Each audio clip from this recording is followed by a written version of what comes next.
Okay, it's a little bit windy, so the audio might be a little bit bad, I don't know. So, I'm going to do a real quick run through on an update for these plants out here.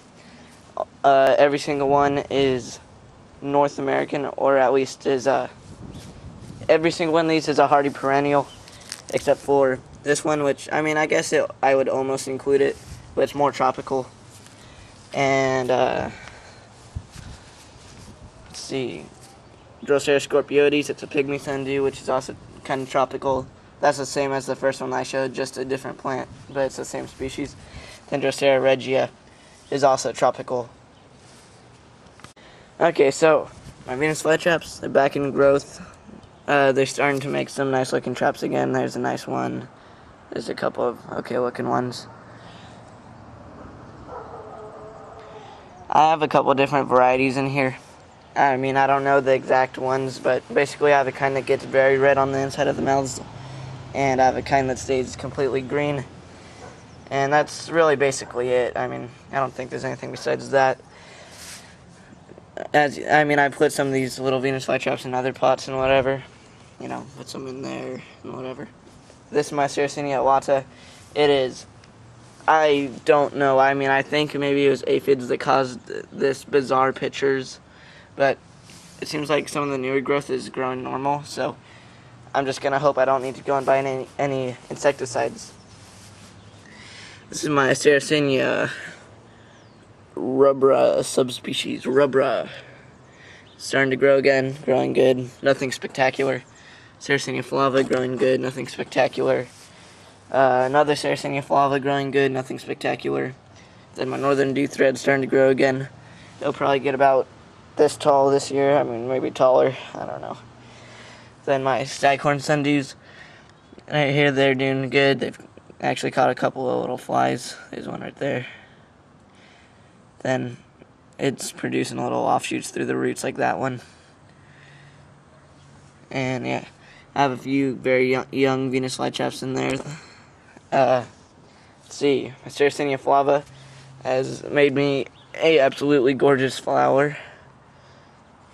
I mean, really, like, this is one of the prettiest flowers I've ever seen. I mean, seriously. That is really, really cool looking. And it's producing some nice tall traps.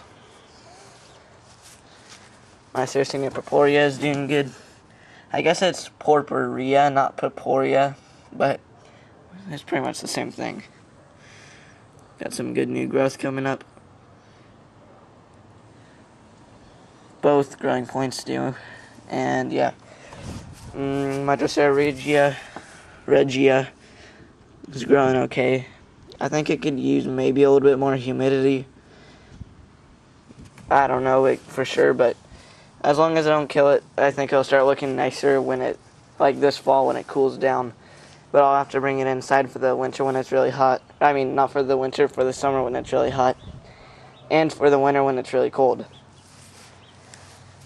My young Drosera multifida, it's actually not that young anymore, but I got it off of this one. This one I let stay out here and go dormant, but because this one was probably like a quarter of a centimeter tall when winter started getting really cold, I brought it inside the house for the winter so that it wouldn't freeze out here, since it would be so small and have such short roots. And my Drosera scorpioides, I got these all from, I started out with 3 adult ones, and they gave me some gemme in fall. So I reproduced these ones on my own, or whatever the word is, propagated. There we go. And also, I didn't mention it, my Venus flytraps are starting to send up some little flower stalks. Looks like that's one right there, I think.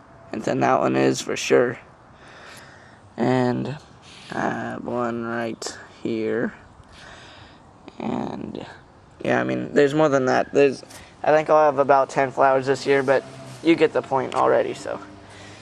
And yeah, that is my carnivorous plants. By the time this video is up, I should also have an update on my purely tropical carnivorous plants, and also on my Bleptica dubia cockroach colony, which I used to feed my bearded dragon. So yeah, be sure to go check out those other videos and subscribe and all that other stuff. You know, comment. Yeah, any questions on your carnivorous plants, feel free to send me a personal message or leave a comment if you think I can answer it kind of like with a short message. If it's going to take like a long explanation, just send me a personal message.